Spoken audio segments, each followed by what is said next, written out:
being out here for 3 years, what have been some of your favorite courses to play out on the golf? We've been really, really fortunate to get out to a lot of good spots. My top three is probably Stone Eagle. We got out to Madison Club, and I like Toscana a lot.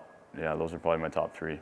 Yeah, so we've been very, very fortunate. Yeah, that's we've a lot of the core guys who have been here a while. We've met a lot of good people, a lot of some people who are members that are out these courses, and the hospitality that they have for us has been unreal. So it's great. The uniqueness of having so many great courses out here, does that help build like team chemistry when you guys go out and play together? Oh, absolutely. Yeah. I mean, for one thing for me is like, when I on days off or whatever, when I'm go out on the course, like it's 4 or 5 hours where I don't really think about hockey and can kind of get your mind away from it. I think it's kind of the same with everyone. So it's really nice, and not many teams have that luxury in this league. So we definitely don't take it for granted, and we're very, very fortunate. So. Now, a hockey question for me would be, you're a little bit of a older, young guy, I guess, maybe still a young veteran, let's say. Yeah. Because I think you just turned 25, right? Yeah. So, a young veteran, but this team was very young this year. What can you say about the development you guys had throughout the course of the season? Yeah, I mean, I think it's been great. I think you see a lot of those young guys take big steps, and this is a tough league to play in.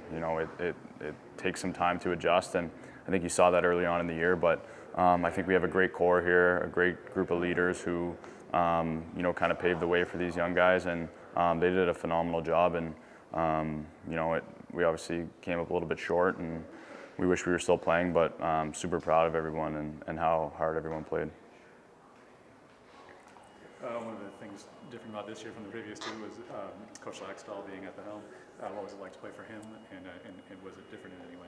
Yeah, it was great. Obviously different, like every coach is different, but Lax is really easy to get along with.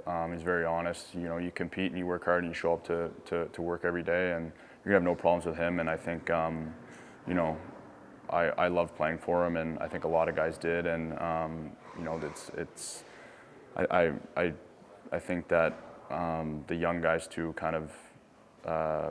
He's really good with the young guys, and that's why a lot of them took big steps. So nothing but good things to say. Would you say, Luke, to the fan base that obviously we got very spoiled in the first 2 years, made it to the finals the first 2 years, but learned some of the realities of the American Hockey League in season 3? Yeah. Well, I mean, I think it's it's like any team in any sport. Like you want to win every year, but there's also 32 other teams trying to do the same, and I think we gave everything we had. I don't think any of us have any regrets. But yeah, it sucks. I'd love to play till July 1st every year. Like there's nothing better than doing that. And I think this organization is becoming. That's the standard. A winning organization. Like we're not happy with not playing right now, kind of thing. So I think that's great for the city and great for the fans, and they're a big reason for it. Why is this season, you think, season 3, an important chapter in the Firebirds' young history? Yeah, I think there's definitely a bit of a transition. More of a veteran team the last 2 years, and then kind of transitioned a little bit. A lot of turnover and a lot of younger guys coming in, but that didn't mean that this year whatever. Like if we miss the playoffs or whatever, it's all good. We're a young team. Like none of us had that mindset, and it starts from up top with the coaching staff and the veterans, and it just we expect to win.